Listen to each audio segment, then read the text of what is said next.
to appoint the commissioners, and I think that was very unfair. So the amendment actually has done a correction, which will now make it, and it should also become competitive, because our constitution requires that it has to be competitive. So with those few remarks, Honorable Speaker, I support the amendment. Yes. Benja, is that Benja?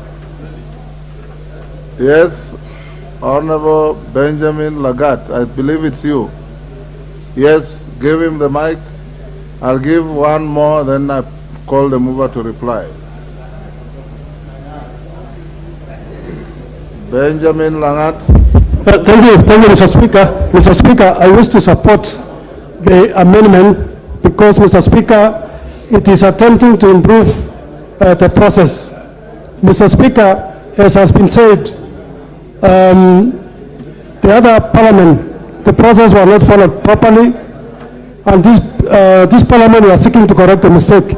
Mr. Speaker, they say garbage in, garbage out, Mr. Speaker. We have seen what has happened when the process was not fair, Mr. Speaker. And therefore, since this process, since we are trying to improve the process, make it fair, get as many participants to the process, as possible, Mr. Speaker, I support, because we want an independent boundaries and electoral commission, Mr. Speaker, so that we see an election that is fair and that is acceptable to all Kenyans, Mr. Speaker. Mr. Speaker, I want to say that I support, and I support strongly, Mr. Speaker. Rindikiri.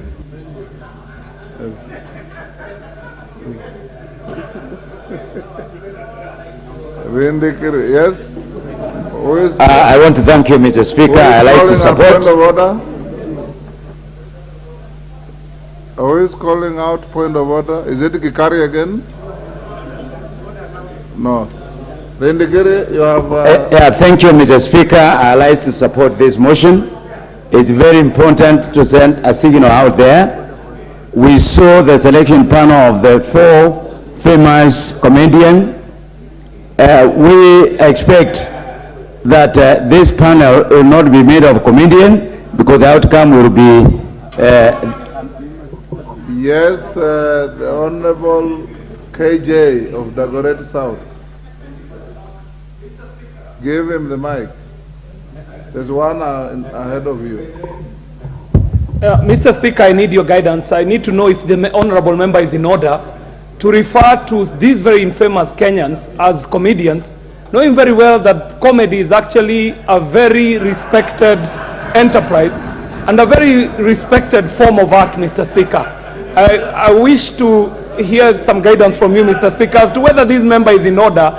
And secondly, Mr. Speaker, I do believe that the Honorable Muridhania needed to say that these people are infamous, not famous, because they are not famous for anything, Mr. Speaker. Mr. Speaker, comedy is a very respectable enterprise. It is a respectable, talent-based hustle, and so it would be sacrilegious of the Member of Parliament to refer to the actions of people who are treasonable as comedians. Comedians are honorable, they are not treasonable. Honorable KJ, comedians have many meanings.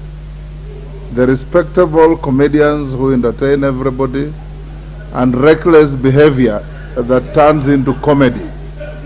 So Rindikiri is perfectly right in using that word in the manner he used.